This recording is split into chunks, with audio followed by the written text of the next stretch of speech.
Hello everyone, and welcome to the World of Birds display here at Flamingo Land. My name is Christine, I'm the trainers here, and we're going to introduce you guys to the world of birds. Now, there are over 11,000 different species of bird found in every continent on our planet. They range from some of the coldest places on Earth to some of the hottest places on Earth. They also range in appearance, size, and also have very unique habitats too. They come in sizes from the smallest bird, which is the bee hummingbird, to the largest bird, which is of course the ostrich. Now we're going to introduce you guys to a few of the birds that we have here at the bird display, and we're going to start off with the parrots.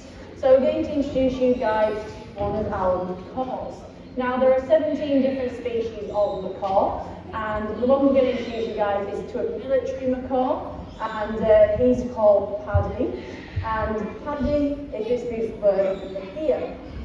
Now these guys get their species name, the military, from their green coloured plumage, similar to that of a military uniform. And the military macaw as a species is vulnerable in the wild. So these guys aren't doing very well in the wild. And the biggest reason why not just military macaws, many parrots are not doing so well in the wild is down to the illegal pet trade. Now that's because over recent years, parrots have of course become a very popular pet. And the main reason parrots have become popular is with their ability to mimic speech. So Paddy here is demonstrating that by saying hello. So that's the only thing he can say. That's the main reason people go out and buy a parrot. It's because they have the ability to mimic us. Now obviously with this, there are poachers going out into the wild where these guys are found, poaching them from their natural habitat, smuggling them over into our countries, and then selling them as pets. Now lots of these birds of course are wild caught, and all those wild caught birds are never used to human contact. So many of the birds that are caught, they're either caught as adults, young chicks, or even in some cases eggs too. And many of these birds don't even survive the journey. Okay, they are smuggled in not the most humane ways either. These birds have been found stuffed into plastic Coke bottles, plastic PVC pipes, and there was one gentleman discovered with lots of parrots basically strapped around his chest with all his clothes. They were that determined to smuggle them over and basically sell them. So basically we don't advise you guys to go out and get a parrot unless you very much know what you're getting yourselves into, because a macaw like this can live anywhere between 60 to 80 years, and of course with a very large beak, they are very destructive, so anything that you've got lovely in you think is going to stay in you with a parrot in your house, is definitely not. Okay, we refer to a parrot here at the bird show, okay, as a toddler in a feathery body with a pair of pliers attached to their face. Okay, so that's what a parrot is. Okay, so you trust me, you don't want to have one in your house. Okay, if you do get one, you're better off living in the middle of nowhere. Okay, because people are not going to be your best neighbours. You're not going to be your best neighbours when you're with these guys screaming their heads off. Now, obviously in captivity, we've got to keep our animals occupied. We do this by training them. We train them different activities, give them puzzles to do, put their food in enrichment to basically encourage natural foraging behaviours. And we also train our birds a bit of cooperative health care. So that basically means getting involved with daily health checks. Now birds are very good at hiding illness, unfortunately, and that's because they're a prey species. So one way we can detect that a bird is potentially unwell is by recording their weight. So we weigh all of our birds on a daily basis. So this is a T-stand, or basically a little portable perch, and we've trained all of our parrots to step onto the perch. Now it might look easy, but with some birds it can be rather difficult. Now this means we can get an accurate weight of the bird, and if we notice any fluctuations, it could be due to temperature, or it could be the fact that the bird's unwell.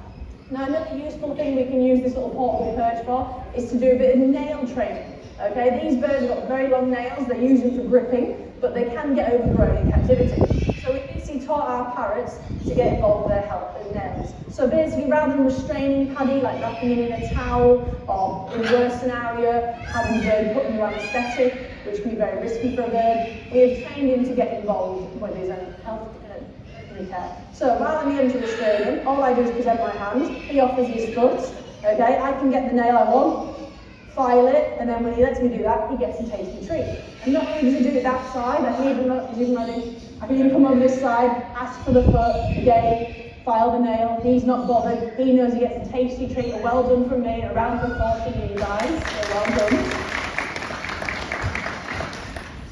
Now, I'm sure you've seen this next thing, okay, at the sea lion show. I was a little bit smaller target. So just like we train the sea lions to follow the target, parrots will follow the target.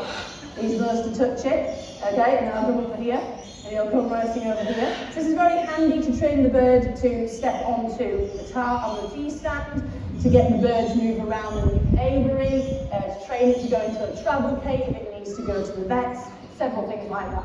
But he's done great out here, so we're going to pop him away and introduce you guys to the bird. Well done. You can pop your back away, Paddy. Now, Paddy is a macaw, and macaws are typically found in Central and South America, in the rainforest of Brazil. This next bird is found in Africa. She is a soft-bill, and she is a species of turaco. Now, a quick word of warning before she comes out. She is very friendly. Now, that's obviously not a bad thing, but in some scenarios, it's not very good for some people. So basically, this turaco, when she likes to investigate our audience members, she likes to sit on your heads. Okay? So I'm very sorry to you guys all the way at the back. We used to be able to bring her up the stairs. We cannot, because of her jumping on people's heads. Because we had a scenario where someone was not best pleased with her being sat on their head. Okay, so she will be out here very briefly. She'll be running around. I'll try and get her so you can all see her. But she's only going to be out here for a short space of time because she does have a very short attention span. Now, to be precise, she's a shallows turaco. She's called ZZ, so here she is. She's a beautiful little bird here. Now, they get their species name, the shallows turaco, from the gentleman that discovered the species. It was Herman Shallows. He was an amateur ornithologist. And when he was out in Tanzania, where these birds were found, he discovered this species for the very first time. Because he was the first to discover it, he therefore got to be named after it. So these birds, they can fly, but as demonstrated there, he likes to run around. They can also run along branches, but in this case, we've got ropes. They'll do short flights as well, do a little walk, so they are quite nimble. They don't do long distance flights, okay, because they're a small bird, they come in dense foresty areas. There's not much room for them to fly around. So preferring to run and hop and sniffle through the trees like this is the preferred method of them getting around. So you can see she's quite manoeuvrable, she's quite nimble, but she can be a bit clumsy on times. Now you'll also notice when she is flying that even though she's mainly green, she does have red primary feathers. Now those red feathers are used as a display. So the males will display them to females, and they'll also use them to communicate this danger.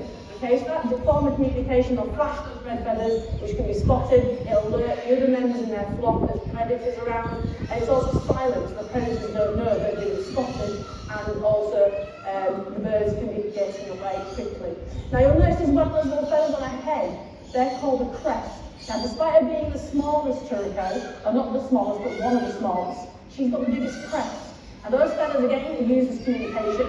They can tell you how she's feeling. Also, they'll raise them when they're alarmed or when they're excited. And then they'll go flat down when they're nervous or scared. Now, she's done great out here. She's not jumped on anyone's heads. So we'll pop her away before she gets up with any more mischief. So that's the right idea, guys. Give her a second. So all good to do. So you pop yourself away back into your little hatch there. So we're now going to meet a bird of prey. Now a bird of prey is any bird that hunts and catches its food using its feet, and they have very sharp talons, sharper than that of a parrot. Now this bird of prey is native to Britain, so you can see this bird flying around here naturally, but this bird is also found in every continent on our planet, okay, except for the Arctic, okay. Now, I'm not going to tell you guys what he is, which I'm hoping one of you guys will be able to tell me. He's got a very unusual name, which I'll explain about further, but he's called Bundy, okay, and he's this beautiful bird here. So anyone know, shout out, what is Bundy? Well done, he is a barn owl. Now, Bundy's going to be coming up into the sea tins, he's going to be flying over your heads. Quick word of warning, duck. Okay, he has no sense of personal space. He does get pretty close. You may get hit by a wing, or you might get hit by one of these leather straps hanging from his jet legs, which are called jesses. Okay, a typical piece of walking equipment you use. Basically means we can keep the birds nice and safe with the trainers to win the day, and also when we're moving them around too. Now, barn owls are a nocturnal species of owl, so that means the most active at night, okay? And that's the reason why he has those dark coloured eyes. That tells you when the owl's most active, is by looking at the colour of their eyes. His are very dark. An owl that's active during the day has yellow eyes, and an owl that's crepuscular, so active at dawn, has orange eyes. Now, despite his excellent nighttime vision, he doesn't rely on that to find his food. He relies on his hearing. So we're going to put Bundy's hearing to a test. I'm going to keep him from looking where our other trainer made him. He's going to hide in the arena. She's going to hide somewhere. And then she's going to sound a buzzer. Okay, so it's a little noise. He associates that noise with truth. So let's see if we can find him. Look at that, he found him. So this is showing how they naturally hunt using their hearing. And they have a heart-shaped feathers as well, and those heart-shaped feathers help with their hearing too. It basically acts like a satellite dish and captures sound, and then it travels toward the owl's ears, which you can't see on an owl because their ears are hidden beneath all the feathers. Let's see if you can find her again. There we go. Found her again. Well done. Give him a clap for that. Now, one final thing we'll demonstrate with Bundy is his silent flight. Okay, now this is unique with all owls. They've got special feathers that are designed to create no sound. So to prove this case, I'm going to be quiet on the microphone, and hopefully you'll be looking on the flight back down there. Okay, ready? Completely silent. Give him a clap. That was really, really well. That silent flight helps the owl when finding its food. Its food is things like mice and moles, which have excellent hearing, just like the owl does. So obviously if the owl's wings made noise, the prey would hear them in a way. And also the silent flight helps the owl to hear exactly where its prey is hiding also. So the next thing we're going to introduce you guys to is a scavenger, okay? Now he is the sole reason we ask you guys to hide your food. Okay, he is not afraid to come under your seat and help himself. Okay, so you have been warned. Okay, now he's also a species of bird that is not well loved. Okay, and we're going to hopefully change your mind today. Okay, by introducing you guys to two of them. We're going to start off with Derek. Okay, and Derek is our African hooded vulture. Here he is. Hello there, Derek. Shimmy, shimmy, shimmy. Good to see you. Now you'll notice he's gone bright pink, and that means he's excited. So these guys blush just like we do. When he's excited, he's all bright pink in the face. When he's scared, he goes really pale white. Okay? So that's a good indicator that Derek is happy to be out here. If he wasn't happy, obviously he would indicate so, or he would just not come out. Now with Derek, we're going to take him up in the seating, and we'll get him a bit closer to you guys. But going, he's a lot bigger, okay, than the barn owl, so he's a lot more clumsy, he's flying, okay, and he's got an impressive 5-foot wingspan, okay, so watch that as he's flying around. And you go fly somewhere, Derek. There we go. Now that impressive wingspan is very important when you're a vulture, because a vulture doesn't kill or catch his food like an owl does. He basically waits for stuff to die, or for a predator to make a kill, and whatever they leave behind, the vultures will eat. It's referred to as carrion, not very nice. In other words, death. Now, vultures, another reason why they have a bald head is to keep them clean, and also because of that diet. If you have a lovely head full of feathers, and you stuck it inside a dead rotten carcass, okay, obviously blood and guts will get covered in all those feathers, and obviously it's very hygienic. Now, lots of people also believe that vultures spread diseases, but they do the opposite. Vultures actually get rid of disease, and they do this by eating unwanted meat. Obviously, the bodies letting around on the ground, all need to be clean. Now, vultures, in particular this species, is critically endangered, okay? The main reason why the hooded vulture, which is what Derek is an African hooded, as his species name suggests, found in Africa, the main reason for their decline and the reason why they're not doing so well in the wild is down to us. In particular, when it comes to poachers. Poachers obviously go around stealing ivory from elephants, rhino. Vultures just see a dead elephant, dead rhino on the ground is a great big meal. Rangers use vultures to indicate there's a poacher in the area, especially if there's been poaching activity going on. So basically, when vultures spot something dead lying on the ground, they don't go down straight away, because something could eat them. What they do is circle. And then when they know it's safe, they will land and then feed. And they will eat so much that they can't fly. That's how greedy these birds are. And also, because the poachers don't like the fact that vultures circle above them when they're doing this illegal activity, once they've got their ivory, they poison the carcass, vultures come down to feed, just doing what they do naturally, and then they all die. Over 2,000 vultures were seen on one carcass, and they were all wiped out. And that was just due to that. Now, Derek is fantastic out here, and I'm sure you'd agree, he's a fantastic chap. So Derek, can you pop yourself away after you came from? Yes, you can. Well done.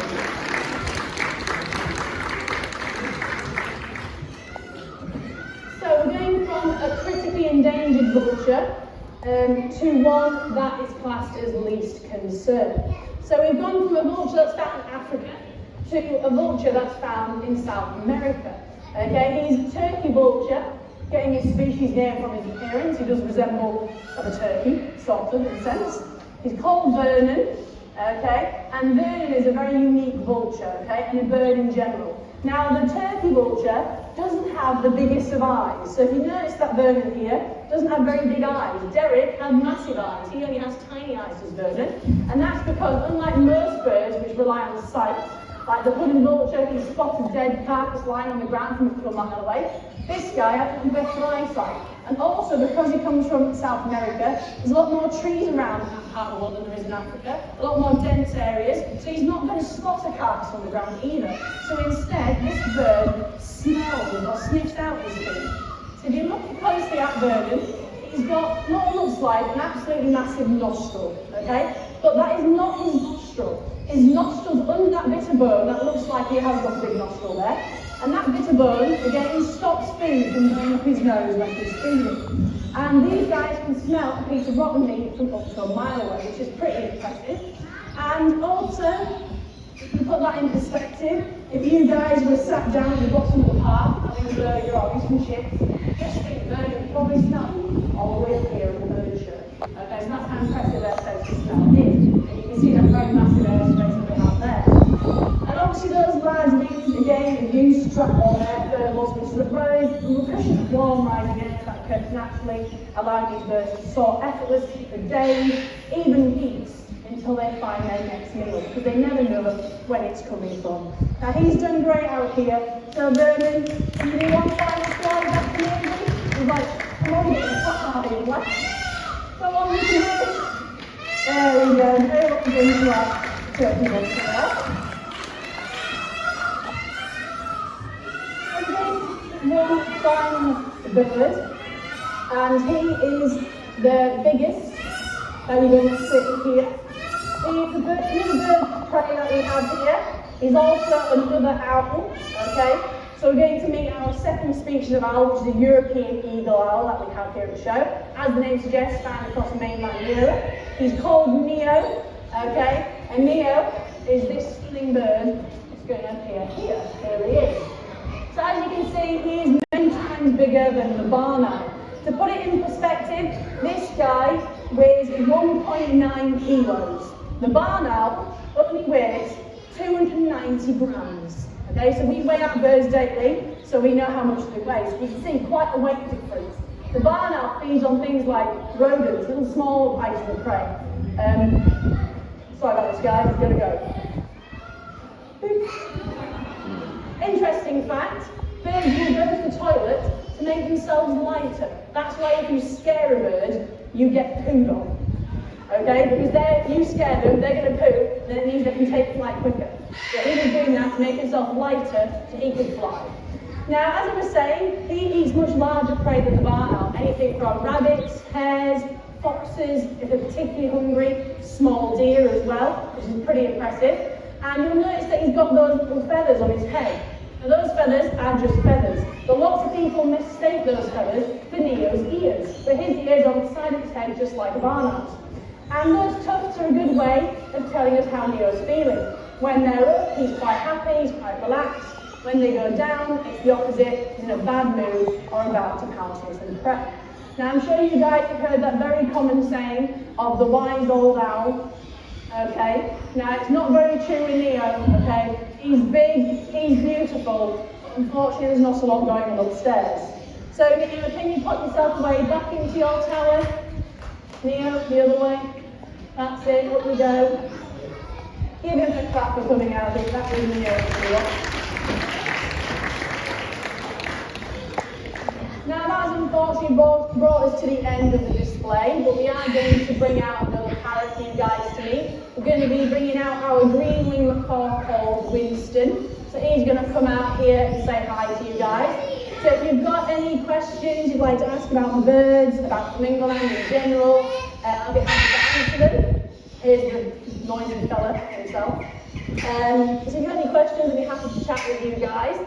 But I do hope you've enjoyed the display, enjoyed meeting a few of our birds. I hope you enjoyed the rest of your day here at Flamingo Land. So thank you guys for coming. See you all again soon, and goodbye.